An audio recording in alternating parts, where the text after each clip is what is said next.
Haynes on the near wing, look for Moreno, goes back left, Prince Aligbe battling with London with the ball. To his right, to a jump stop, right-handed shot off the glass and in. 28-26, here comes SIU. We are Southern Illinois. House fighting with Hauser, comes away with it, quickly in transition, top of the key, Love, strikes a two-handed monster slam on the alley-oop. 33-22, Southern with the lead, a minute 10 till halftime. It's time for Saluki basketball. House middle lane, Mayo, extra pass, Steffi, three near corner, yes sir! Drew Steffi drilled the three, we're back within four. Now, here is the voice of the Salukis, Luke Martin.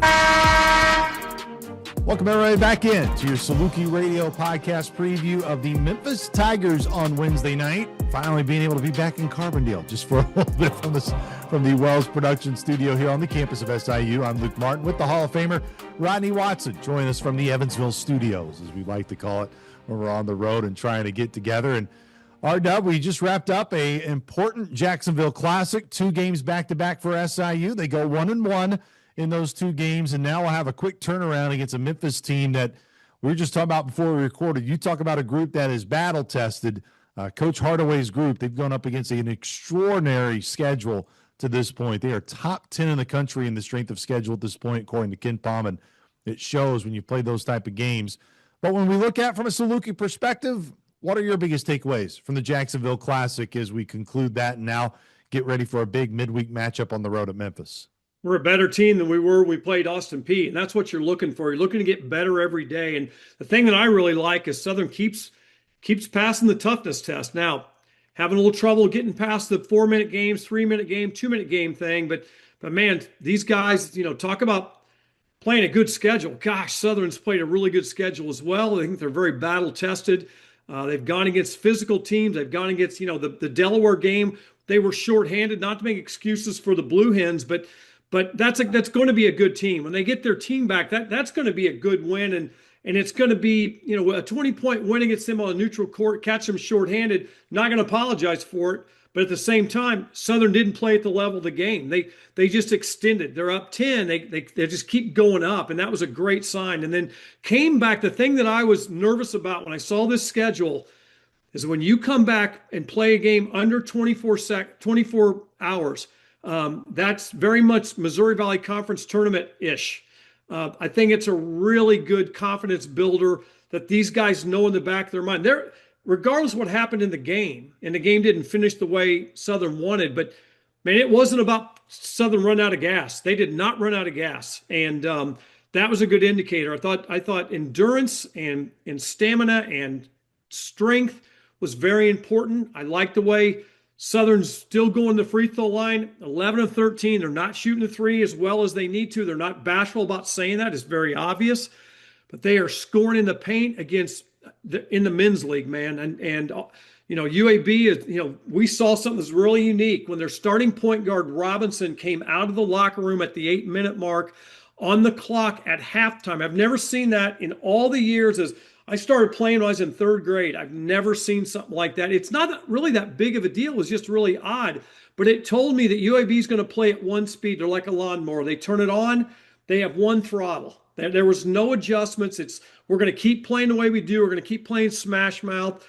And Southern really played a strong basketball game. Didn't play perfect. Again, need to make some shots at some points. Offensive rebounds, got to talk about that. You give up 16. That's obvious. All those things are, talking about battle-tested Memphis. SIU's battle-tested. UAB would be a very, very good team in the Missouri Valley Conference. Maybe as good a team as there is. So it's really encouraging that while it wasn't perfect, while it wasn't exactly what we wanted, Southern knows themselves well. They know they're not shy about what they've got to get better. Man, their defense, Southern's defense is getting better. They're challenging shots. They're making shooters earn their baskets. And Southern's rebounding hard. They just didn't get it done on the defensive boards enough. One of the areas that you were encouraged by, even though the shooting numbers weren't necessarily there for a guy like Drew Steffi, Isaiah Stafford as well. Both of them, I believe, were combined 2 of 13 from 3 in the UAB game, but they're searching for those shots. That was an area that countless times throughout the broadcast and even during our breaks, you would tell me, man, no, that shot's not going in right now, but I'm really pleased that Drew Steffi is just not passing an open shot, passing an open look. For you, why are those important? Even though the shooting numbers are not there for those guys that they want to be in, as well as the coaches, the players, everybody involved.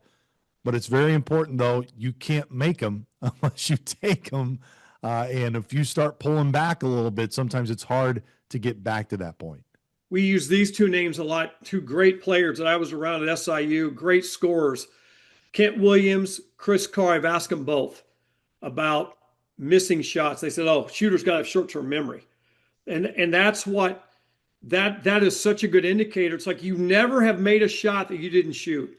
And if it's a bad shot, it's one thing, but I was really encouraged in the Delaware game where the first time I really felt like Drew Steffi was trying to help his team to step up and make shots. And I like his aggressiveness with his feet. Shooters, really good shooters have great feet, and they're very consistent.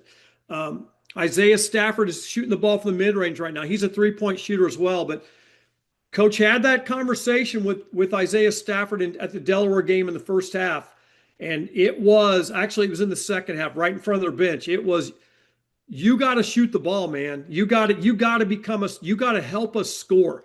And man, I remember Brad Korn saying that, told me that Matt Painter, his senior year, pulled him out of a game. It was like the first game against somebody, and maybe his exhibition game, I don't know. And as he came out, Matt said to Brad, if you're not going to shoot, I can't play you. And Brad did a double take. He never heard a coach say that to him. And so he goes, okay, man, if that's my role, I'll give it to you. And man, we went on to win 17 league games with guys like Brad knowing that he's got to take the chance. It's like telling your close friends something that they need to hear. You got to take the risk that your friendship is more important than somebody getting their feelings hurt. You do it to me all the time. And, you tell me on the broadcast things that I've got to do to be better with our broadcasts. And that's not easy for a guy half my age to say that. But you got to do it, Luke, and shooters got to do the same too. They got to be willing to step up and shoot the ball. And good to see Drew and Isaiah do that because we need them. Q's going to do it. We're going to need it out of Jalen's got to help us. When Caden Hawkins gets in the game, he's a guy that's got to look to make some shots as well as run the team as well. You brought up a name there, and you actually brought up a lot of names in your answer to that last question. And it's one of those things where when you've been around, and when I say you, I am talking about you. You've been around Saluki basketball a long time. You've been around college basketball a long time. And one of the areas that you want to make sure that Saluki Nation doesn't take for granted is the play of Jalen Haynes right now. And we were kind of walking through the airport, and you're kind of running through all the different players throughout your time of, man, who could have been a freshman that could have played that early in the season in that type of game that Southern was in against UAB, and to see the improvement that Jalen has made in just a short amount of time. We could pinpoint and talk about his personality and everything, and we have. It's top level. Love him being a part of this program in so many ways.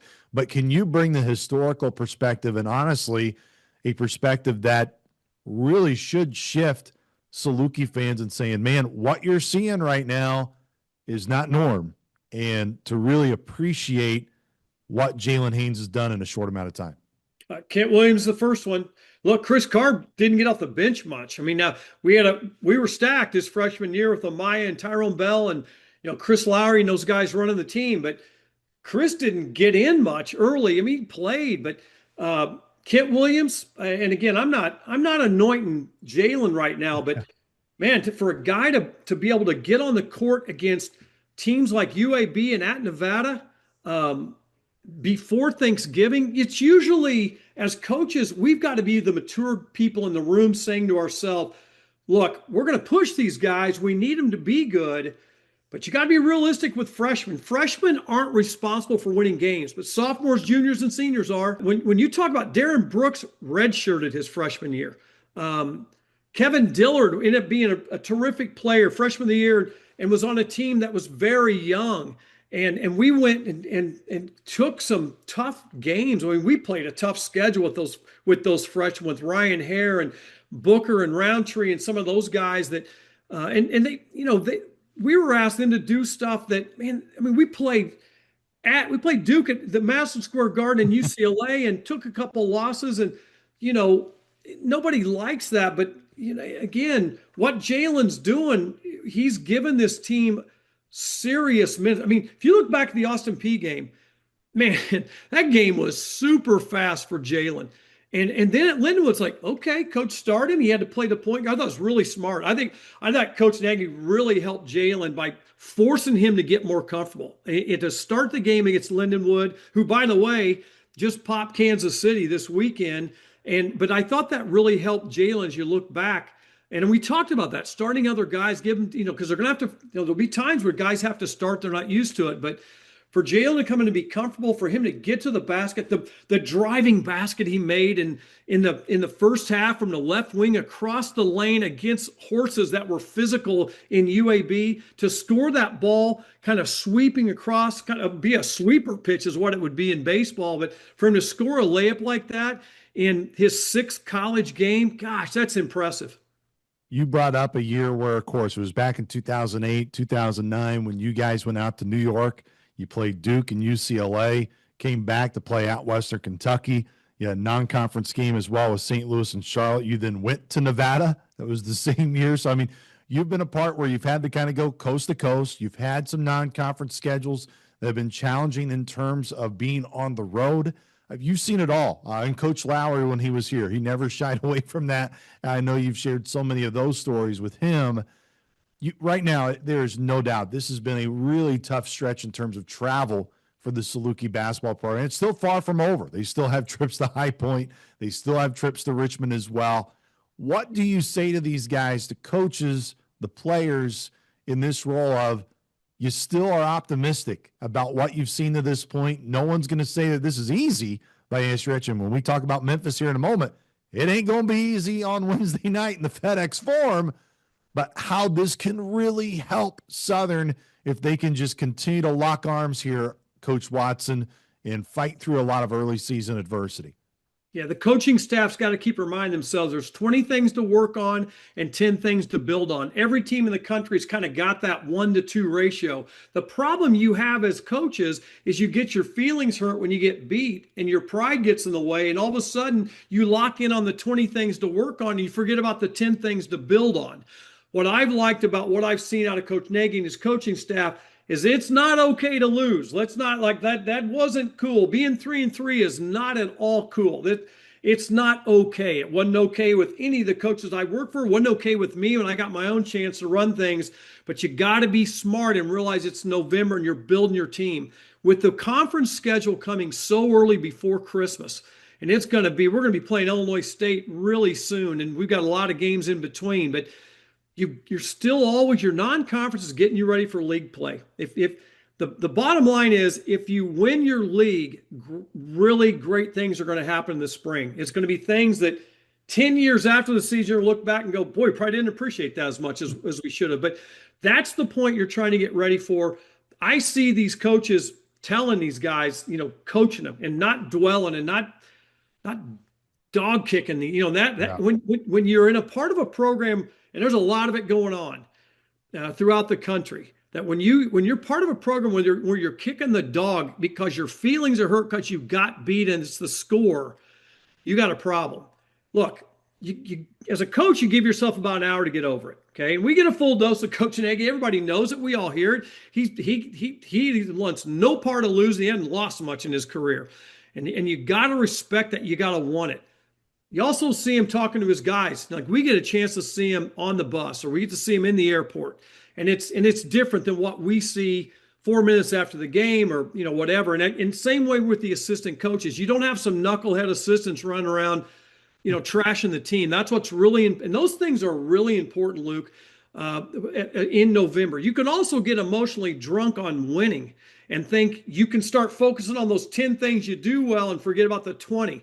You go back to the UAB game, in all reality, last 2 minutes was 4 points, didn't go the way we wanted. If it would have, if Southern would have made a bucket, got a stop, made a bucket, we'd feel a lot better about ourselves with a record standpoint, but it doesn't change the other 70 possessions. It's like the Nevada game, before it goes to overtime. You had 70 good possessions, you had one bad one. Okay, that hurts your feelings. It puts in, well, can we finish a game? Can we win? All that stuff. The reality is you got to look at the 70 possessions, whether you win or lose. Yeah, you're going to narrow in on getting to the one or two really key ones, but that's what's really important in November basketball, especially when you play this type of schedule. Davion Sykes, I don't want it to go really by the wayside of what that young man has done for this Saluki program this year already, and really in all the games. But I felt like his impact, the dunks he had in the UAB game, you talk about finishing at the rim. That young man was finishing at the rim. I mean, it was only in 21 minutes, but you talk about an impactful 21 minutes they had against UAB. We are getting repetitive when we talk about it here in our platform, but to see guys like him, to see guys like Damian Mayo that are truly buying in to the important role of what seniors play to a college basketball team, those guys are doing it really to the nth degree. Sykes is the guy that guys like me that are 5'9" never touched the rim in my life saying, oh, if I had his ability, I'd be dunking it. Well, I don't know about that. But Sykes does. Like in that game, he's like, hey, I saw those guys tapping those balls, blocking shots, getting offensive rim, pushing us out. Man, he just went to the rim. That takes so much energy and toughness that he knew there was physicality in there, whether it was in transition or simply getting the ball inside. He's like, if I'm going to score on these guys, I can't play patty cake around the rim because they'll smoke it. Man, that is a tough player. But what really impresses me about Sykes, in addition to that, two other things. His offensive movement without the ball. He has really learned within Southern's offense, the motion type system they run, that when his guy turns his back, he will basket cut, use the baseline. And with this team that's so willing to pass, we've talked about interior passing. This team, and last year did too, they really make passes inside. They find Sykes, they look for him. He's so good at cutting, and his timing is beautiful. He's really fun to watch off the ball. The other thing he's doing is defensively, he can switch. He can keep guys in front. He's guarding with the chest. He keeps his hands out. He's long. He can guard a 5-man, 4-man. He can guard a 1-man. So he can play that role and he's like with the play against Delaware that was really impressive is when he deflected a ball at Delaware's free throw line. Steffi gets the loose ball. Sykes is transitioned. I mean, Luke, man, that dude got down the floor so fast because I think Drew took maybe 2 or 3 dribbles. He made a beautiful pinpoint pass between 2 Delaware defenders. Sykes saw the pass and then did what you said, went and smoked it at the rim. But his hands, like Jalen Haynes, both those guys are in passing lanes. They're in gaps. You'll hear coaches talk about gaps, which is gaps, passing lane, same thing. He's really in the right spot. And so for a guy that I thought, had a tough season last year you talk about freshmen it taken to Christmas to get good. I felt like it took, Davion the whole season to kind of figure it out. Then you talk about the seniors and we really appreciate Mayo coming on with us after the game, after a loss. And, that was a different look on his face, even than I saw a year ago. And he was disgusted. He was disappointed, but disgusted with not finishing that game off. And that's what you want to see out of your players. And underclassmen and transfers, not to pinpoint anybody, but transfers, whether you're a transfer sophomore through senior, you got to look at those returning guys, especially their seniors like Sykes, Jorge, and Damian. You look at their face like, we don't want what we experienced last year. And I hope that bleeds off with guys like Prince and Isaiah. I think they've got to really adapt that senior part too. Not to say they're not, but they've got to take on that role that these 3 returning seniors have got right now. Due to the short turnaround from the Jacksonville Classic to also the Memphis game here on Wednesday night, we don't have an interview here on our podcast this week. But let's talk about the Memphis Tigers and head coach Penny Hardaway. It's hard to believe that this is his 8th season at Memphis. He said, I believe 6 straight 20-win seasons for him there. And, of course, you think of Memphis and all the great teams that they've had throughout the years. This is only going to be the third meeting all time in program history. You got to go all the way back to Joe Gottfried when he was the head coach. The last two times these programs have met. So only about 3 hours away. These programs aren't separated by a lot, but this will be, I know, a fun one that Saluki fans have had circled for a while. And you look at Memphis, they have lost 4 in a row after winning their season opener against San Francisco. But as we've kind of alluded, Coach Watson, his schedule has been brutal for Memphis. But, man, they played 2 really high-caliber games over the weekend in the Bahar Mar Hoops Classic down there in the Bahamas. Played Purdue, extremely tough. They led at halftime, had a chance to win that game in the second half. And then Wake Forest just hits a miraculous last-second shot to beat Memphis in the final seconds by Miles Colvin. No doubt, Southern Illinois is battle-tested. But as we look ahead now to Memphis on Wednesday, yes, it's a Tiger program right now. It's sitting at 1-4, and they're not happy about sitting at 1-4 with a lot of newcomers. This team has been – they know what their weaknesses are right now, too, because they played some really darn good teams. Yeah, this is where early season stats can't – that's why I don't put a lot of stock in it, because you look at a lot of teams, like even our stats for that matter. It's like, you got McKendree in there, even though, maybe Ken Palm doesn't include it, but but this team's, these are the real stats. I mean, San Francisco, we know how good they are. We've played them twice recently. They go to Ole Miss and get beat. And then Josh Pastner comes back to Memphis. Josh Pastner was the previous coach at Memphis, didn't leave on his terms. He comes back, bringing UNLV into Memphis, into the FedEx Forum, and they put it on him. Well, what did Memphis do? They go, as you mentioned, play Purdue. Not only was it a close game and have a chance to win, Memphis led it the 6:37 mark by 1 point. Purdue went on a 10-0 run to get the game away enough where Purdue could get away from. But man, it was the exact same score against Purdue that Southern had against UAB. 35 points for Memphis, 36 for Purdue.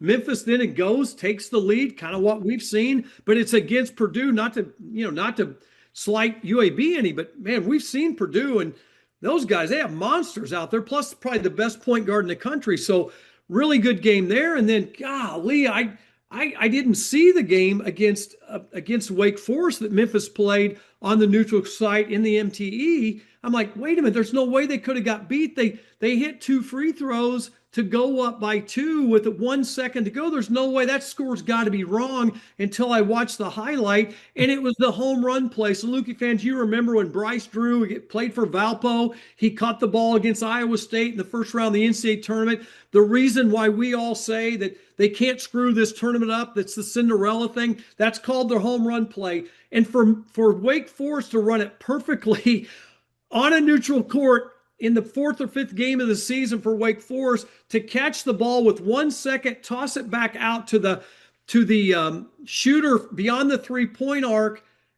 there's no way Memphis could have got beat, but it just ripped their heart out. I would say they've had plenty of time to get over it. I don't think they're happy with it. A lot of the numbers are interesting. Now, again, Memphis is scoring 74 points in averaging 71 possessions. They're giving up 78 to great teams. Their shooting isn't great, but again, it's against terrific defense. They're shooting, from 2 or overall field goals, 42%. They're shooting 32 from the 3-point line, which isn't bad. They're giving up 34 from the 3-point line, which is good for who they've played. They're not doing well at the free throw line, but they're getting more than their opponent. So a lot of the numbers are interesting. The rebounding is even. Here's an interesting stat. They've turned the ball over 68 times and they have 68 offensive rebounds. So it's different things. Man, they're capable. It's very much going to be like Nevada and UAB in terms of physicality. I know Southern's watched a lot of film from the time they landed last night, got with the team this morning. They had a pretty serious film session for about an hour and a half where they watched where they're getting banged up on the offensive boards. And Southern's got to do something because this is a long team. It's a team that, we're going to talk about individuals a little bit. They're going to play 2 7-footers. They're going to play 6'7", 6'8" across the line. They've got a 5'11" point guard. We've seen that. They've got a 6'3" another guard that we've seen Sincere Parker once before in a short sample size. But it's a very athletic team, and we can't get caught up in the numbers on them because the numbers they're putting out in their 5 games are different than most other teams we've seen at this point. It's their first multiple game losing streak in over 2 years. You got to go back to the 2023-24 season for them, and that was in January during conference play. So they're not used to a stretch like this under Coach Penny Hardaway much. And it starts, no question, with Doug McDaniel, their point guard. He transferred in, spent time at Michigan, most recently at Kansas State. He can really impact the game in multiple different ways, and you can tell he's really the heartbeat, it looks like, of this Memphis team. Reminds us a lot of Kelron House. He's about 5'11", 6-footish, whatever. He's getting about 14.8 points a game. Let's just say 15, 6 assists a game. He's playing 34 minutes, so they have him on the floor a lot. I mean, this is a team, only one guy is not a transfer, and that's their freshman Simon Majok on this roster. Everybody else has come in from another program, Coach Watson. Yeah, with the little bit of a somewhat caveat exception of Coach's son, Ashton Hardaway, who started his freshman year at Memphis, then went to St. Mary's out in California. He grew up in California, so that probably makes some sense to it. Then probably realized, man, playing for dad wasn't such a bad thing. So he comes back. But again, a team that's trying to figure themselves out, again, somewhat like the Saluki, somewhat like Nevada we saw, somewhat like UAB we saw. People are trying to figure out their roles, where they score from, what are good shots, because that's an important factor with when you put a team together, especially in November. On the offensive end, knowing what shots coach is looking for, what the team's looking for, being able to trust where shots are coming from so rebounders can have an idea where misses are typically coming off.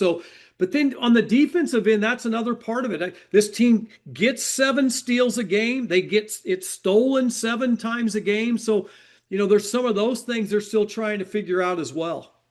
9 different players have started this year for Memphis. What's that really tell you from Coach Hardaway's been very honest in his press conferences with the media in Memphis. He has said, look, I am doing everything I can to try to find an answer, because he's like, I like our pieces. It's just trying to find exactly how he wants to go about it. The only one that has started every game is the one who he started with was Doug McDaniel. Yeah, and it's kind of what you go through. Again, losses can kind of, I think, I'm not so sure losses screw you up mentally as a coach as much as wins maybe. Again, I mentioned earlier, when let's say they're 4-1 right now. You think, well, we won with this starting lineup. Maybe that's what we do. And I think a lot of that stuff's kind of hocus pocus. But I think it comes back to, more than anything, being a Division II guy where we had turnover more so than a lot of division, especially when I was at SIU. We didn't have a lot of turnover, and we'd have some guys come and go, but not like we did when you have the one-time transfer exception in Division II. So I get the whole November thing. And I also get with the net ranking, not to divert from why he's starting different guys, but in Division II, for instance, we always said, man, you got to win them all early to get an at-large bid. And when you only have 5 at-large bids in a eight region segment, but so I can relate to that. And with Memphis, they've got to win them all to get. They're thinking the at-large game in addition to conference tournament stuff and the AQ thing, but. When you lose and then you think, well, let's bring this guy. Maybe there's some things going on. Maybe a lot of times young guys don't realize, well, is coach really serious about being on time? And I'm not implying any of that stuff for anybody, but who knows when you're starting guys and sometimes it's just like, hey, I heard coach say a couple of times, I love it when he says, look, playing hard. I mean, against UAB, it's like, look, if you don't pressure the ball, I don't take it personal, man, but I got to get somebody that will. And it could be just that simple. And man, diverting back to the last game, we saw a different ball pressure against UAB, and they believed their coach. Those starters believed it. And especially after coming off a slow start and a couple times out. Well, you talked about, of course, when you're building that resume in terms of what the postseason looks like, these 2 leagues, the Missouri Valley Conference is 10th right now in the Ken Palm. You look at the American, only 9th.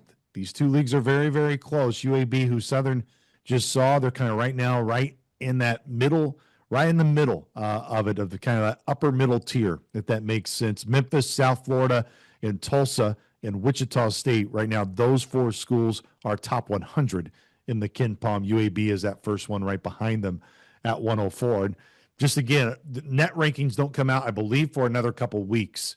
But you look at their non-conference schedule to this point, San Francisco, 70 in Ken Palm. Ole Miss, 34. UNLV, 105. They're almost top 100. Purdue, 2. Wake Forest, 48. Again, the schedule metrics for this Memphis team, as we've discussed, Coach Watson, a lot like SIU, they have been challenged. But one point really before we wrap things up and get ready for this game on Wednesday, because we both got to get down there to Memphis, is in terms of their length and their size, is this by far the tallest team? I think it is by far the tallest team that Southern has seen to this point. What are those biggest challenges that their size could present for this Saluki team that's different than some size they've already seen this year? Yeah, it's a lot of times size, it's kind of like you got to see it to believe it. First of all, I know, I thought UAB was going to be bigger than they were. Lindsey Martin, the kid that really killed Southern inside, he was stronger than I thought he was. But the 7-footers, they're an interesting. Those two guys are interesting. Bradshaw played Ohio State previously, and he's a 4 foul guy. He's averaging 4 fouls a game. So, that means there's going to be physicality. I kind of think back to Oklahoma State. Those teams. When you get on the court, you got to put your body into people. I think what Southern saw in film, so I think we called it arm wrestling when we were coaching at Southern together. Guys will want to kind of avoid that contact by sticking an arm out and trying to play with one hand, whether it's get a rebound or get a catch. It's like you got to play with two hands. You got to learn how to use your back and your rump and your legs to get into people and get space. And that'll be the big thing, whether you're going against a guy like Hardaway, who's 6'8", they say he's 220. Zach Davis is 6'7", more of a guard. Whether you've got to play underneath and play strong against those guys, the 7-footers. You've got to establish your position early. That's the big thing when you play late. But really, when you look at Sincere Parker, a guy that played at St. Louis U, his freshman year, he played 5 minutes on a really good team that beat Southern at St. Louis U. But only had 5 minutes, got 1 rebound, didn't get much done. The next year, when Southern rolled St. Louis U in the Banterra Center by 40, he didn't play in that game. He ended up playing 16 games that season, but led SLU in scoring at 16 points. He's a thick, strong shooting guard. It's the strength that would concern me more than maybe the height. Givens is another scorer getting 7 points a game, a transfer from LSU. Again, 6'3", those are guards we're seeing. So it's really possible you're going to probably see a big dose of, you're going to see a 5'11" guard all the time. Then you're going to see probably at least a 6'3", maybe 2 6'3s with a 6'8", 6'7" guard in some combination. And then the 7-footers are playing slight minutes. So I think the girth has more to do than the length and height, but length is a big factor. Said it's only going to be the third all-time meeting. First meeting was back in 1950, February of 1950. Lynn Holder was the head coach of the Salukis then, went 21-6 that year, beat the Tigers 58-56, and then you got to go all the way to 1980. And it was actually the season opener that year for Joe Gottfried. Salukis only won 7 games that season, but that was one of the 7. They won that game 69-67. Here's the irony, Coach Watson, just looking at the series history. Of course, the Salukis are 2-0 against Memphis. They're 0-1 against the Memphis YMCA. What should we take that into account for? I thought that YMCA team was really strong. I thought they were underrated in the net rankings. Luke, it's one of those things you can't underestimate the Memphis YMCA team. I don't care who you're playing, year in and year out, they're solid. If Coach McAndrew was still here, if only we could bring him back. Maybe there's some AI where there's some way we could maybe get him back. But back-to-back losses to the Jonesboro YMCA and then the Memphis YMCA in 1922, 1923. Just goes to show you, you can't take the name on the front of the jersey for granted. The YMCA, they always come with good players. I thought they really have a good housing setup at their place, so they were really comfortable in their gym. Look, we don't, obviously saying that all jokingly, don't want to look past this opportunity on Wednesday because it is a big one. But you and I both know, again, this program, Coach Nagy, what they've continued to say over and over again, there are no moral victories. If Southern can't come up with a win here on Wednesday night, it's going to be a really tough one to get against a really good Memphis team.